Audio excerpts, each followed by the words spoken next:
Good morning students. BCom part first EFM subject में हम सब व्यावसायिक अर्थशास्त्र विषय का अध्ययन कर रहे हैं। आज के इस वीडियो में हम सब व्यावसायिक अर्थशास्त्र का जो अपना चैप्टर चल रहा है उपयोगिता विश्लेषण, उसमें उपयोगिता विश्लेषण का जो नियम है law of diminishing marginal utility है और इसके साथ साथ समसीमांत उपयोगिता का नियम भी अपन समझेंगे। तो उपयोगिता विश्लेषण के लिए दो नियम अपने को मिलते हैं। उनमें पहला है सीमांत उपयोगिता ह्रास नियम और दूसरा है समसीमांत उपयोगिता का नियम। अब ये दोनों नियम क्या है, किस प्रकार से इनकी विभिन्न विद्वानों के द्वारा क्या परिभाषाएं दी गई है और डायग्राम के माध्यम से अपन इसको विस्तार से चर्चा करेंगे। तो सीमांत उपयोगिता ह्रास नियम को अपन पहले आज के इस वीडियो में समझेंगे। सीमांत उपयोगिता ह्रास नियम को अगर अपन साधारण भाषा में देखें, सीमांत उपयोगिता ह्रास नियम क्योंकि उपयोगिता विश्लेषण की आधारशिला है, इस नियम का हम प्रतिदिन दैनिक जीवन में हम सब अनुभव भी करते हैं। जैसे कोई भी मान लो अपन अपने पास उपभोक्ता के पास कोई वस्तु अगर आ जाती है और उस वस्तु का अगर वो बार बार जैसे जैसे उपभोग बढ़ाता जाता है उसकी संख्या उसके पास बढ़ती जाती है, तो हर अगले इकाई के बढ़ने के साथ ही उससे प्राप्त होने वाली सीमांत उपयोगिता भी कम होती चली जाती है। सीमांत उपयोगिता का मतलब यही है कि जैसे मान लो कोई चपाती भूख लगी, खाना खा रहा है, तो पहली दूसरी इकाई जो उपभोग से हो सकता है उसको बहुत आनंद आए उसमें, लेकिन जो जो उसको चपाती की संख्या बढ़ती जाती है त्यों त्यों उसको उनसे प्राप्त होने वाली उपयोगिता में उत्तरोत्तर कमी होती हुई चली जाती है। तो इस नियम में भी यही कहा गया है। सामान्य भाषा में अगर बात करें कि अन्य बातें समान रहे, तो जैसे जैसे किसी वस्तु की अतिरिक्त इकाइयों का प्रयोग किया जाता है तो उस वस्तु की अतिरिक्त इकाइयों से मिलने वाली सीमांत उपयोगिता घटती हुई चली जाती है। इस नियम को प्रोफेसर बोल्डिंग इस नियम को क्या कहते थे?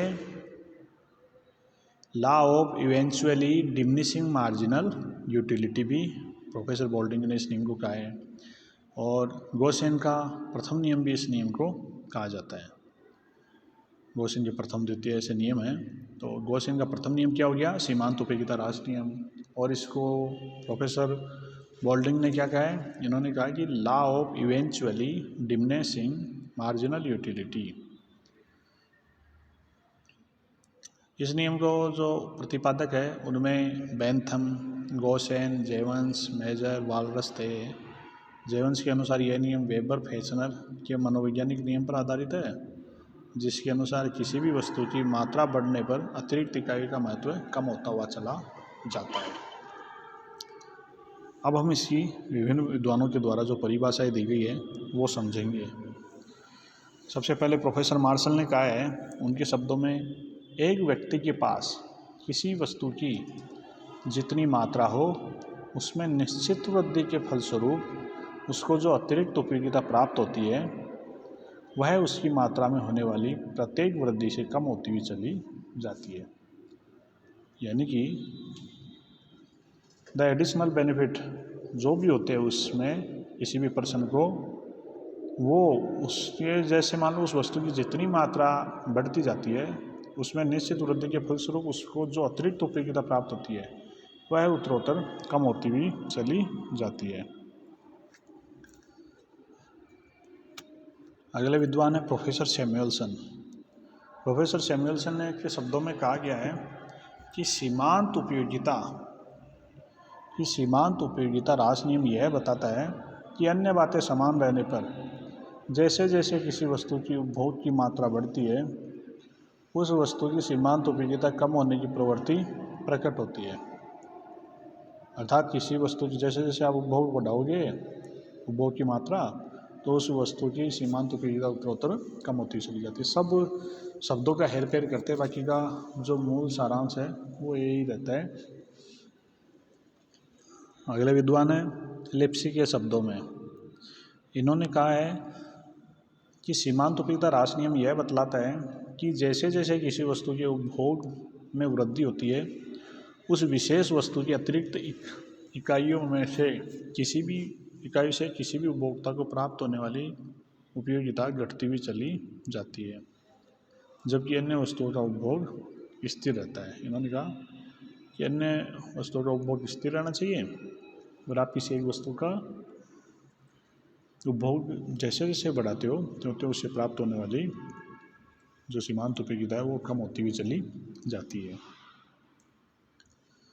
तो इस प्रकार से हम क्या कह सकते हैं, सारांश रूप में हम कह सकते हैं कि सीमांत उपयोगिता ह्रास नियम के अनुसार किसी निश्चित समय में जब किसी वस्तु की अतिरिक्त इकाइयों का प्रयोग किया जाता है तो वस्तु की प्रत्येक अगली इकाई से मिलने वाली सीमांत उपयोगिता अन्य बातें समान रहने पर पिछली इकाई की तुलना में कम होती हुई चली जाती है। अब हम इस नियम की मान्यताएं, नियम की अजम्पशन क्या है वो आप ध्यान से सुनोगे। पहला है उपयोगिता का गणनावाचक माप संभव है, यानी यह अपन जो उपयोगिता के जो सिद्धांत पढ़ रहे हैं उसमें उपयोगिता विश्लेषण का पहला नियम मार्शल के द्वारा किया जाए जो कि गणनावाचक विश्लेषण है, जिसमें कहा गया कि उपयोगिता की गणना अपन संख्यात्मक रूप से कर सकते हैं। जबकि दूसरा सिद्धांत जो तटस्थता वक्र विश्लेषण पर पढ़ेंगे उसके अनुसार किसी भी उपयोगिता को अपन माप नहीं सकते संख्यात्मक रूप से, बल्कि उसको गुणात्मक रूप से अपन ये कह सकते हैं कि क्रम दे सकते हैं कि ये इसमें हमें ज़्यादा उपयोगिता मिलती है, दूसरे वाले में कम मिलती है, तो ये अपन बता सकते हैं। बाकी का ये नहीं कह सकते कि अपने को इतने आम से 10 रुपये के बराबर मिली, 10 यूटिल के बराबर मिली, दूसरी केले से 20 के बराबर मिली, तो ये नहीं होता। आप दोनों में से वरीयता दे सकते हो। तो इसीलिए इसी नियम में ये कहा गया है, अजम्पशन जो है, पहली अजम्पशन यही है कि उपयोगिता का गणनावाचक माप संभव, यानी उपयोगिता को माप सकते हैं अपन गणितीय रूप से। दूसरा है मुद्रा की सीमांत उपयोगिता स्थिर रहती है, यानी जो हर व्यक्ति के पास जैसे अपन सीमांत मुद्रा की उपयोगिता से मतलब ये है कि मुद्रा अगर मान लो किसी की जेब में कम है और किसी के पास ज़्यादा है, तो ज़्यादा है उसके लिए उसकी मुद्रा की वैल्यू कम होती है, जो कि अपना सीमांत उपयोगिता ह्रास नियम भी यही बताता है। लेकिन इन्होंने पहले एजम्पशन डाल दी कि मुद्रा की सीमांत उपयोगिता स्थिर रहती है। तीसरी है प्रत्येक वस्तु की सीमांत उपयोगिता दूसरी वस्तु से स्वतंत्र है, यानी दूसरी वस्तु की सीमांत उपयोगिता आपको पहले वाली के लिए प्रभावित नहीं करेगी। चाय कॉफ़ी के लिए और कॉफ़ी चाय के लिए एक दूसरे को प्रभावित नहीं करेंगे, दोनों स्वतंत्र है और दोनों का अलग अलग अपने को सीमांत उपयोगिता प्राप्त होगी। अगली मान्यता है उपभोग की जाने वाली वस्तु की प्रत्येक इकाई समान गुण अथवा आकार की होती है, यानी उपभोक्ता जो वस्तु का उपभोग कर रहा है उससे प्राप्त होने वाली उपभोग की जाने वाली वस्तु की प्रत्येक इकाई कोई भी हो वो सेम रहेगी, उसकी क्वालिटी में, रूप में कोई भी अंतर नहीं आएगा।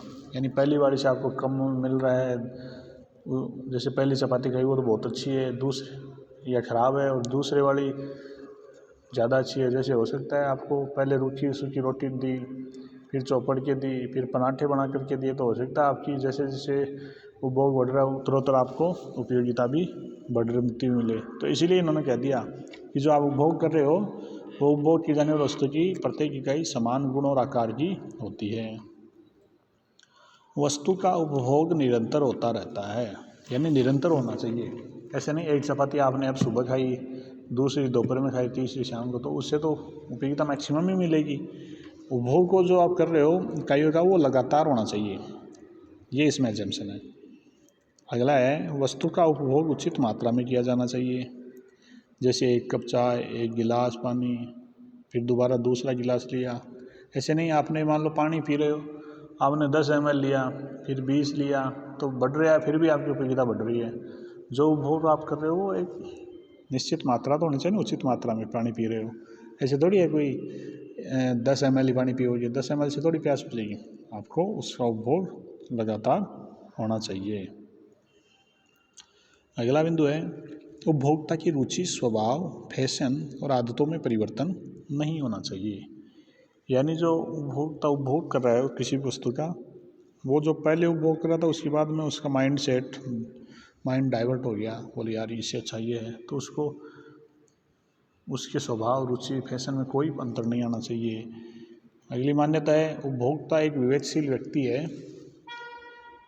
तो इसका मतलब यह है कि वो ये मानते हैं कि उपभोक्ता विवेकशील है और वह संतुष्टि के स्तर को अधिकतम करना चाहता है।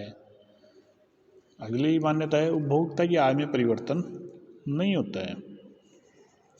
यानी जो उपभोग कर रहे हैं और निरंतर उपभोग करेंगे अपन, और उस उपभोग की जा रही वस्तु के दौरान आपकी ऐसा नहीं कि आय में अचानक परिवर्तन हो गया। अचानक परिवर्तन होगा तो आप क्या सोचोगे, बोला अब तो कोई परवाह नहीं है, और भी उस वस्तु को आप खरीद सकते हो, अच्छी वस्तु भी देख सकते हो। तो अच्छा वस्तु, ये रंग रूप, डिजाइन, आपकी रुचि, स्वभाव, इनमें परिवर्तन नहीं होना चाहिए। आय में भी कोई वृद्धि नहीं होनी चाहिए। लास्ट है वस्तु तथा उसके प्रतिस्थापन वस्तु की कीमत में परिवर्तन नहीं होना चाहिए। जैसे कोई मान लो चाय पीता है, कॉफ़ी भी पी सकता है, तो चाय की रेट मान लो 200 रुपये किलो से बढ़ करके 500 हो गई, कॉफ़ी की घट गई या स्थिर भी रही तो मुकाबले वो सस्ती हो गई। तो इसका मतलब क्या हुआ, आप उपभोक्ता क्या करेगा, चाय के स्थान पर कॉफ़ी का प्रयोग करने लग जाएगा। तो इसलिए जो उपयोगिता विश्लेषण सीमांत उपयोगिता ह्रास नियम है, इसमें पहले ही कह दिया कि प्रतिस्थापन वस्तु की कीमत में परिवर्तन नहीं होना चाहिए। तो इस प्रकार से ये 10 प्रकार की इनकी मुख्यतः मान्यताएं हैं, जिनको ध्यान में रखते हुए उपयोगिता विश्लेषण के नियम को अपन विस्तार से चर्चा करेंगे। अब अपन इस नियम की जो ये घटती हुई प्राप्त होती है, इसको जैसे टेबल के रूप में रखें, तो जैसे पहली से मान लो आपको 5 के बराबर मिल रही है, दूसरी से 4, तीसरी यूनिट उपभोग कर रहे हो यूनिट से 3, 2, 1 ऐसे घटती हुई चली जाती है। इसको अगर अपन डायग्रामेटिक रूप से लिखे तो डायग्रामेटिक रूप में ये होगा, जैसे आपको ये स्क्रीन पर देख रहे हो आप रेखा चित्र, ये जो है आपके सामने, इसमें ओच जो है आपका, ओच पर आपको क्या दिखाई दे रहा है, क्वांटिटी, जबकि OI वाले रेखा लाइन पर आपको क्या मिल रहा है, यूटिलिटी, यानी वस्तु की मात्रा और वस्तु से प्राप्त होने वाली उपयोगिता। तो वस्तु की मात्रा जैसे 0 है तो आपको 0, आप कोई उपभोग नहीं कर रहे हो। अगर आप क्वांटिटी 1 यूनिट कंजप्शन करते हो तो आपको 5 के बराबर यूटिलिटी प्राप्त होती है। जब आप अगला उपभोग की मात्रा बढ़ाते हो, दूसरी इकाई का प्रयोग करते हो, तो आपसे पहले वाले में जो 5 के बराबर यूटिलिटी मिल रही थी वह घट करके 4 पर आ जाती है। इसी प्रकार से जब आप तीसरी यूनिट का उपभोग करते हो तो तीसरे से आपको 3 के बराबर यूटिलिटी प्राप्त होती है। आप और इंक्रीज करते हो उपभोग की मात्रा में, 4 करते हो तो चौथी यूनिट पर आपको और कम उपयोगिता प्राप्त होगी, 2 के बराबर, और 5वीं यूनिट पर आपको 1 के बराबर होगी। और फिर भी आपको लास्ट में आपको और बढ़ाते जाते हो तो हो सकता है आपको ऋणात्मक भी आपको देखने को मिलेगा। तो यहाँ पर OH और OY का जो ये अपन ने क्वांटिटी और यूटिलिटी का जो इनमें रिलेशन समझा, तो उसमें जो AB वक्र प्राप्त हो रहा है अपने को, AB लाइन पर आपको ये क्या है, ये आपकी यूटिलिटी का डिमिनिशिंग मतलब घटते हुए रूप में दिखा रहा है।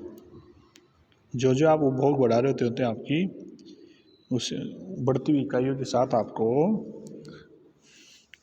यूटिलिटी कम प्राप्त होती जा रही है। और OH पर ये जो C बिंदु है, ये पॉइंट ऑफ सैचुरेशन का है, यानी 0 मार्जिनल यूटिलिटी।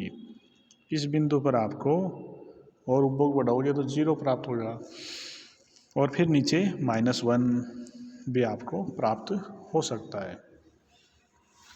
तो इस प्रकार से हम कह सकते हैं कि जो सीमांत उपयोगिता ह्रास नियम है, इसके तहत हमने समझा था कि अन्य बातें समान रहे, यानी मान्यताओं को अपन ध्यान में रखेंगे तो जैसे जैसे किसी वस्तु की मात्रा में, उपभोग मात्रा में निश्चित वृद्धि होती है, त्यों त्यों उससे प्राप्त होने वाली उपयोगिता उस अतिरिक्त होने वाली उपभोग वृद्धि से उपयोगिता में उत्तरोत्तर कमी होती चली हुई जाती है। तो इस प्रकार से आज की इस वीडियो में हम सब ने उपयोगिता विश्लेषण का जो प्रथम नियम है, सीमांत उपयोगिता ह्रास नियम, उसको समझा। अब हम आगे के वीडियो में जो इस नियम के अपवाद है, इसके लागू होने के कारण और इस नियम के महत्व है, उनको विस्तार से चर्चा करेंगे। Thank you.